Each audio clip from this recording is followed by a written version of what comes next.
सुमन नाम की एक औरत थी। वो खुशी खुशी अपने बेटे और पति के साथ रह रही थी। बचपन से ही सुमन के घने काले लंबे बाल थे जो कि उसके घुटने तक आते थे। उसका आधा समय उन्हें संवारने में ही निकल जाता था। उसे अपने लंबे घने बालों का बहुत घमंड था। सुमन का बेटा रोहन जब बड़ा हो जाता है तो वो एक अच्छी नौकरी करने लगता है। उसकी शादी एक ऐसी लड़की से होती है जिसकी अपनी सास की तरह ही लंबे बाल थे। आइए अब देखते हैं कि कैसे लंबे बालों वाली सास बहू एक साथ रहेंगी।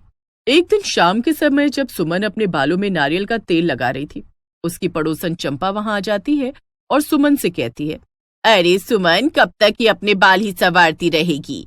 अरे अब तुम्हारा बेटा बड़ा हो गया है, उसकी शादी नहीं करवानी तुम्हें। अब तुम्हारी संवारने की उम्र गई, अब अपनी बहू को लाने की तैयारी करो तुम।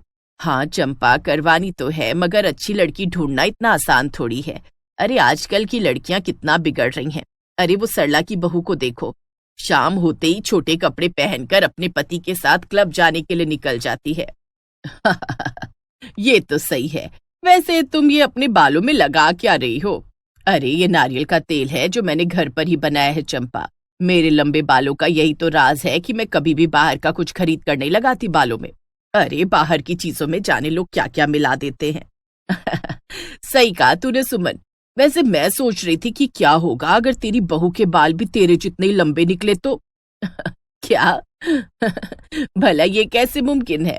अरे आजकल की लड़कियों को तो छोटे छोटे बाल रखना पसंद होता है, और वैसे भी इस गांव में तो ऐसा कोई नहीं जिसके मेरे जितने लंबे बाल हो।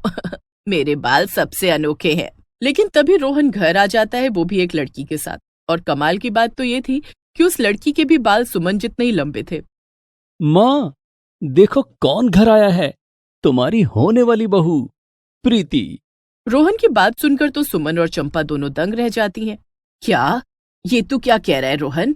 होने वाली बहू? अरे है कौन ये लड़की? माँ, कहा तो ये प्रीति है। हम दोनों एक दूसरे को बहुत पसंद करते हैं और शादी करना चाहते हैं। ये सब सुनकर चंपा वहां से चुपचाप चली जाती है और सुमन को ये सब देखकर बहुत गुस्सा आ रहा था। ये उसका बहुत बड़ा अपमान था। अरे भला ये अचानक कहाँ से आ गई? पहले तो तूने मुझे इसके बारे में कुछ नहीं बताया। हाँ माँ, मगर अब तो बता रहा हूं ना, और इसमें परेशानी ही क्या है? प्रीति अच्छे घर से है और पढ़ी लिखी भी है। आपको भला और क्या चाहिए? मुझे वो बहुत पसंद है और मैं शादी उसी से करूंगा, वो भी इसी महीने। सुमन को प्रीति जरा भी पसंद नहीं आ रही थी, लेकिन ना चाहते हुए भी उसे रोहन की शादी प्रीति से करवानी ही पड़ती है, क्योंकि रोहन ने भी जिद पकड़ ली थी। कुछ इस तरह सुमन के घर प्रीति बहू बनकर आ जाती है। शादी के कुछ दिन बाद जब रोहन ऑफिस चला जाता है, तब सुमन प्रीति को आवाज लगाती है, प्रीति, ओ प्रीति, जरा एक कप चाय लाकर तो पिलाना। सुमन प्रीति को बहुत आवाज लगाती है, लेकिन प्रीति तो सुनने का नाम ही नहीं ले रही थी। हे भगवान, आखिर ये लड़की कर क्या रही है? सुमन उठकर प्रीति के कमरे में जाती है तो देखती है कि प्रीति ने अपने कान में ईयरफोन्स लगा रखे थे और वो गाने सुनते सुनते अपने बालों की तेल से मालिश कर रही थी। प्रीति, मैं तुम्हें कब से आवाज लगा रही हूँ, तुम सुनती क्यों नहीं? अपनी सास को अपने सामने देखकर प्रीति अपने कान से ईयरफोन्स हटा देती है और कहती है, अरे माँ जी, माफ करिएगा, मैंने सुना नहीं। आप मुझे बुला रही थी क्या? हाँ, वो भी बहुत देर से। अरे कब तक अपने ये बाल संवारती रहेगी? मुझे सुबह से एक कप चाय तक नसीब नहीं हुई है। अरे माँ जी, मगर अभी तो मैं नहाई भी नहीं हूँ, मैं कैसे रसोई में जाकर चाय बना सकती हूँ? क्या, नहाई भी नहीं? मगर क्यों? अरे वो पहले मैं अपने बालों में तेल लगाती हूँ, फिर धोती हूँ, फिर इसमें कंडीशनर लगाती हूँ, इसीलिए वक्त लग जाता है ना। ये सब करके भी क्या फायदा? अरे ये सब बिना किए ही मेरे बाल तुझसे ज्यादा घने, सुंदर और लंबे हैं। तेरे बाल तो नकली लगते हैं, नकली, क्योंकि तू इनमें नकली चीजें लगाती है। अपनी सास की ऐसी बात सुनकर प्रीति को गुस्सा आ जाता है। क्या, आपको मेरे बाल नकली लगते हैं? अरे कुछ भी मत बोलिए माँ जी, मैं सब जानती हूँ। आप तो बस मुझसे जलती हैं क्योंकि मेरे लंबे बाल आपके बालों से ज्यादा अच्छे हैं, और आप चाहती हैं कि मैं इनका ख्याल न रखूं और आपके काम करूं, और फिर मेरे बाल खराब हो जाए और झड़ जाए। मैं भला तुझसे क्यों चलने लगी? इतना कहकर सुमन अपनी चोटी खोल लेती है और प्रीति से कहती है, ये देख, तुझसे कहीं ज्यादा खूबसूरत है मेरे बाल। देखते ही देखते सास बहू दोनों लड़ने लग जाती हैं कि किसके बाल ज्यादा लंबे और सुंदर हैं। थोड़ी देर में दोनों लड़ कर थक जाती हैं और अपने अपने कमरे में चली जाती हैं। लेकिन प्रीति को बहुत गुस्सा आ रहा था। उससे ये देखा नहीं जा रहा था कि कोई उसके बालों की बुराई करे, वो भी उसके सामने। इसीलिए वो अपनी सास से बदला लेने का ठान लेती है। रात होते ही जब सब सो जाते हैं, प्रीति दबे पांव अपनी सास के कमरे में घुस जाती है वो एक च्युइंगम चबा रही थी। अब बताती हूँ इन्हें, बहुत घमंड था ना अपने लंबे बालों का, अब ज्यादा देर तक नहीं रहने वाला। इतना कहकर प्रीति अपने मुंह से च्युइंगम निकाल लेती है और उसे अपनी सास के बालों में चिपका देती है। अब आएगा ना मजा। इतना बोलकर प्रीति कमरे से बाहर निकल जाती है। फिर क्या था, अगली सुबह पूरे घर में हड़कंप मचा हुआ था। जैसे ही प्रीति की नींद खुलती है, वो देखती है कि उसकी सास जोर जोर से चिल्ला रही थी और उसे बुला रही थी। अरे क्या हुआ माँ जी, अब चिल्ला क्यों रही हैं? मैं जानती हूँ प्रीति, ये सब तेरा किया धरा है। तू क्या चाहती है कि मेरे सारे बाल बर्बाद हो जाए, इसीलिए तूने मेरे बालों में च्युइंगम चिपका दी ना। रुक जा, मैं तुझे छोड़ूंगी नहीं। सुमन पास में ही रखी एक कैंची उठा लेती है और प्रीति के पीछे गुस्से में भागने लगती है। अपनी सास का ये रूप देखकर प्रीति भी डर जाती है और घर में इधर उधर भागने लगती है। अरे अरे माँ जी, ये क्या कर रही हैं आप? छोड़िए मुझे, ये कैंची छोड़ दीजिए। नहीं नहीं, आज मैं तुझे नहीं छोड़ूंगी। तूने मेरे बाल बर्बाद किए ना, मैं तेरे बाल बर्बाद करूंगी, सारे के सारे बाल कुतर दूंगी। रुक जा, इधर आ। बचाओ बचाओ, रोहन, ससुर जी। प्रीति और सुमन के चिल्लाने की आवाज सुनकर रोहन और उसके पिता हरीश भी वहां आ जाते हैं।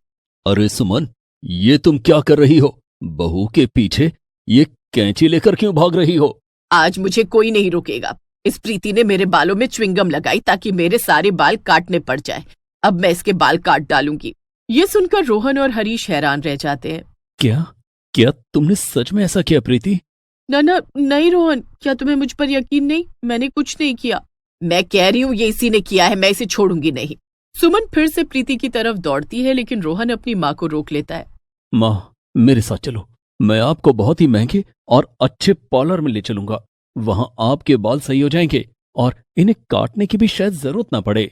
ये सुनकर सुमन थोड़ा शांत हो जाती है, लेकिन प्रीति जलने लगती है। रोहन, क्या मैं भी चलूं? मुझे भी महंगे पार्लर में जाना है। नहीं, तुमने जो गलती की है तुम्हें उसका एहसास होना चाहिए प्रीति। चलिए माँ, हम चलते हैं। रोहन अपनी माँ को महंगे पार्लर ले जाता है और वहां से आने के बाद सुमन के बाल फिर से ठीक हो जाते हैं। लेकिन अभी तक सुमन का गुस्सा शांत नहीं हुआ था। उसने फैसला कर लिया था कि अब वो भी प्रीति से बदला लेकर ही रहेगी। इसीलिए वो प्रीति के तेल में कहीं से खुजली वाले जुएं लाकर मिला देती है।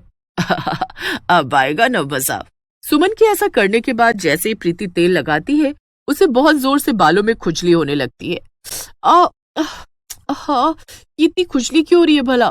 जैसे ही प्रीति अपने बालों पर कंघी करती है, उसके बालों से जुएं गिरने लगती है। उन्हें देखकर तो प्रीति को चक्कर ही आने लगता है। हे भगवान, जुएं, वो भी मेरे प्यारे बालों में। नहीं, आज तक ऐसा कभी नहीं हुआ, मैं क्या करूंगी? तभी प्रीति के सामने सुमन आ जाती है। अब आया ना मजा, अब जाकर मेरा बदला पूरा हुआ है। ये सब सुनकर तो प्रीति की आंखों में आंसू ही आ जाते हैं। माँ जी, अब मैं समझ गई कि आपको कैसा महसूस हुआ होगा जब मैंने आपके बालों में च्युइंगम लगाई होगी। मेरी तरह शायद आपको भी अपने बालों से बहुत प्यार है, इसीलिए आपने ये सब किया। मुझे माफ कर दीजिए, लेकिन अब मैं क्या करूंगी? इन जुओं की वजह से तो मेरे सारे बाल खराब हो जाएंगे। अचानक से अपनी बहू के मुंह से ऐसी बातें सुनकर सुमन पिघल जाती है। वो प्रीति से कहती है, क्या क्या सच में तुम्हें अपनी गलती का एहसास है? हाँ माँ जी, मुझे है। मैं आपसे दिल से माफी मांग रही हूँ। ठीक है प्रीति, मैं तुम्हारी मदद करूंगी। मैं घर पर ही तुम्हें एक ऐसा शैम्पू बनाकर दूंगी कि तुम अपने बाल से जुएं आराम से निकाल सकोगी। क्या क्या घर पर बनाएंगी? पर कैसे? अरे मैं तो बचपन से ही अपना तेल, शैम्पू ये सब घर पर ही बनाती हूँ, तभी तो मेरे बाल इतने अच्छे हैं। चलो तुम्हें भी सिखाऊंगी, और अब से हम दोनों एक दूसरे के बालों का ध्यान रखेंगे, ना कि उन्हें खराब करेंगे। हाँ माँ जी, मैं भी आपका साथ दूंगी। और हाँ, मुझे माफ कर दीजिए, मुझसे दोबारा वैसी गलती कभी नहीं होगी। इतना कहकर प्रीति अपनी सास के पैर छू लेती है। और फिर क्या था, दोनों सास बहू प्यार से रहने लगती हैं और एक दूसरे के लंबे बालों का ध्यान रखने लगती हैं। Please subscribe this channel.